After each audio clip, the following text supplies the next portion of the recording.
Hello and welcome to The Drum. I'm Tim Palmer, and coming up today, emotions run deep in Parliament with the Prime Minister near tears. The extradition fight over Julian Assange heats up. And should employees be punished for gossiping? Our panel tonight, LJ Loch from communications company Republic, Stella from the Daily Grind, and ABC Online's Annabel Crabb in Canberra. Welcome all to The Drum today. Well, MPs have returned to Parliament for the first sitting day of the year, but instead of the usual heated question time debate, there were tributes and condolences for the victims of recent natural disasters.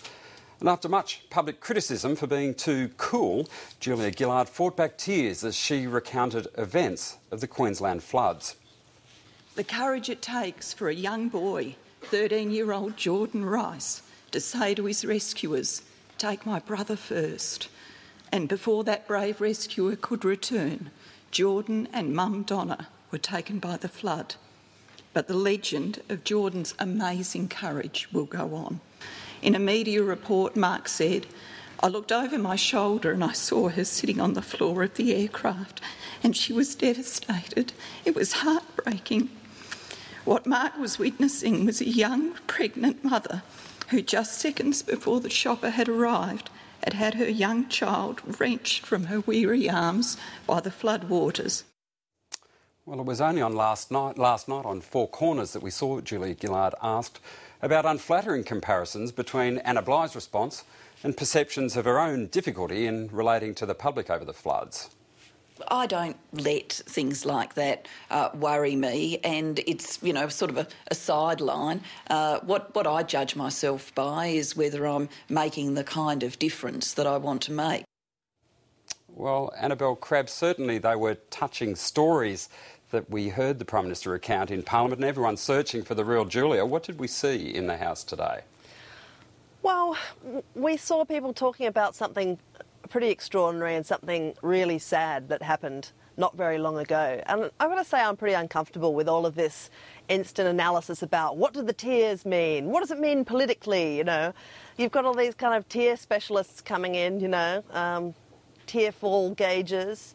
It's horrible, really, because, the whole point of putting the business of Parliament and the business of politics aside today is to actually take some time to commemorate, the people that were lost in those incidents, and I must say that I find even reading the stories about Jordan Rice, for instance, kind of impossible to read without welling up. And, it's hard to talk about as well, because that's just the most crushing story for, anyone who's got a family to hear, or anyone to hear. I just think now to be kind of progressing immediately to this political deconstruction of what it all means is kind of gross, because this is actually about, the real possibility about what's going on here is that maybe these are just really sad stories. And, Julia Gillard wasn't the only person to kind of well up a bit. Wayne Swan was certainly struggling today. I just feel like, maybe the last few weeks we've been arguing about money, where's this levy going and where's the savings going to come from? And I'm really anxious that this whole story doesn't get lost. Like, the real story here, what happened and how a day in Parliament can be devoted to recognising the loss of all sorts of people, doesn't get lost in making it all about Julia Gillard, which it isn't. Yeah, well, the cost of, obviously, those lives and casualties up there. Julia Gillard did talk about the fact that, obviously, there have been comments that there have been a deficit in her response. LJ Loch, should we expect our politicians to emote on cue, or as Julia Gillard said last night on Four Corners, is it better that she achieve what she wants to achieve, having seen these awful incidents? Well, just picking up on what Annabel said, today is a day of grieving. It's a day for us to grieve as a country for all of those stories of devastation and loss, not just as a result of the floods, but also, the SAS soldiers who were lost and the various devastation. I do think we have, as Annabel pointed out, become a little bit cynical in terms of saying she's turning it on for the cameras and politicians crying on cue. Let's give some credit where credit's due and acknowledge the grief that is happening out there in the community. Stella, Tony Abbott made the comment that Julia Gillard clearly, through her response and in visiting victims, showed a decent heart, even if he disagreed with this other debate that's been going on for the past couple of weeks about how to finance infrastructure. That's a fairly generous political act at this stage, isn't it? Well, I think we'll certainly find when we come around to the next Queensland election that the opposition will give credit where it's due to Anna Bligh in particular for her work during the floods. I think during a time of national disaster or great crisis, it's very difficult for the opposition because they're still putting out the case that they would have done it better, whatever it is. But ultimately, they've got to give credit where it's due, especially in a situation like this. Annabel, can I ask, there were persistent cartoons for weeks suggesting that Julia Gillard had been diminished against Anna Bligh in Queensland. Yep. Do you think it's unfair? Is that what you're suggesting, to comment on public performance in that kind of fairly extreme emotional climate? Yeah. Well, look, I think that we evaluate the way politicians do lots of things, and the way that they respond to crisis is pretty important because, it can have a big effect in the way information is got out to people who are in peril. If politicians are good communicators, and by the way, I think that was the great thing that Anna Bligh managed to accomplish during this period. It wasn't that she got the style right or that she got the vibe right. It's just that she kind of was really good at getting information out there fast, reliably, accurately, and in a way that people trusted and believed. And in the wind up to Cyclone Yassi, I think that was particularly the case. I think that the lack of casualties in that incident were a really good example of how communication systems can work really well. And look, Julia Gillard, because she travelled to the region, because she was standing next to Anna Bligh, was ceaselessly compared to her.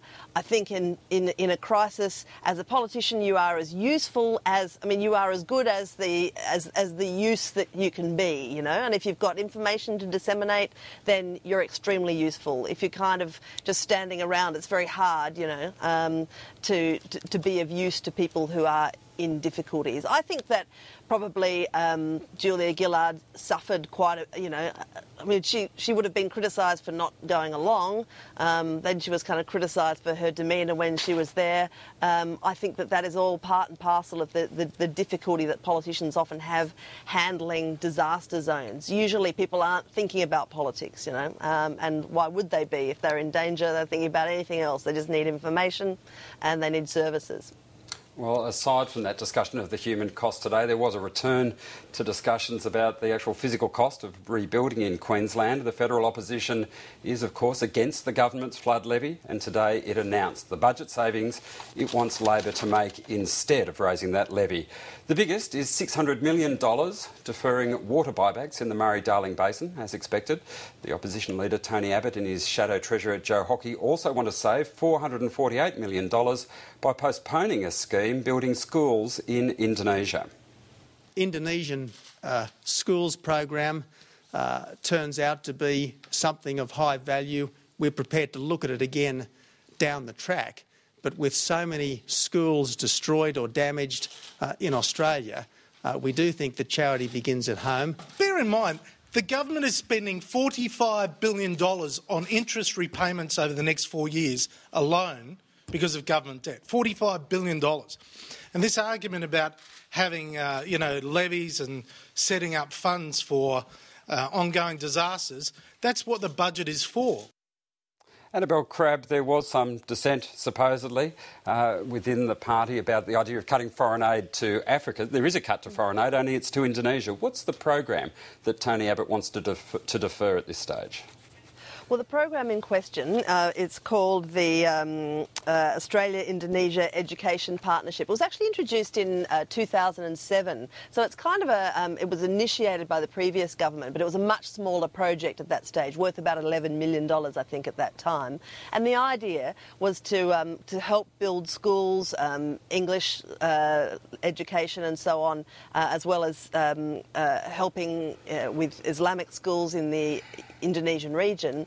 The idea is that you would actually nip in the bud any kind of extremist programs that were coming through those schools and support a neighbour in Indonesia in a constructive way. Now, what the Rudd government did early on in its term was to extend that program quite significantly. It's currently about a $445 million program. Not all the schools have been built yet. In fact, few of them have been built, so a lot of that money is still yet to be spent.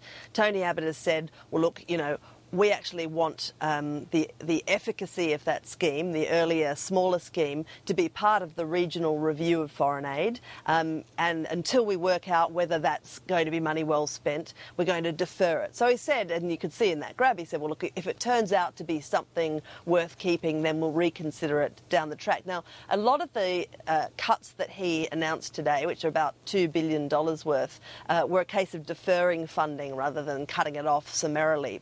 So actually the savings occur over a few more years, whereas the levy that the government's proposing is all collected in 1 year. But what we have here is the opposition looking for areas in the budget that it can hold up as its response to the government's levy proposition. As Joe Hockey said today, we don't want to just be opposing the levy. We're going to lead by example, he says, and show you where we'd make the cuts. Well, Joe, Stella, there's the alternative. Do you think that some of this sentiment expressed by people, including Barnaby Joyce, that charity begins at home has sort of been the feeling? That for some voters, they'd think, well, there's a program in Indonesia I didn't even know anything about. Well, if they can that and I don't have to pay their levy, there's some appeal there to voters? Ultimately, politics has to be about priorities, and there's unlikely to be anything in the federal budget that's of no importance to anyone. And you see from the debate that's happened over the course of the past week or so, everyone's been pointing out things that they'd happily cut funding to or defer funding to, and then the interest groups who have backed each of those programs have come out and said, no, this is really important. Ultimately, leadership is about setting those priorities, and unfortunately, there are more important things for the government to do than building schools in Indonesia, for example. It's quite clever politics from the opposition in terms of saying, particularly given the undecided nature of the independents, in terms of saying, we're not opposing it, let's just not do it now. So it actually is probably quite an interesting carrot to hold out to the independents in terms of saying, walk this way. Come towards us. It's a difficult position to be in, because on the one hand, if they came out and they just said, we're going to cut this, then they'd cop all of the political flack from the interest groups that back whatever it is that they cut. But they wouldn't get the political dividend for having paid for the flood reconstruction, because their plan wouldn't have gone through. Like, it's all downside. And I think there's a certain amount of courage in actually coming out and saying, here's a solution. Here's a worked example for the government to use, when they could have just said, we're against this great big new tax. I think that's right, Joe. I think that, you know, you can award points to the opposition for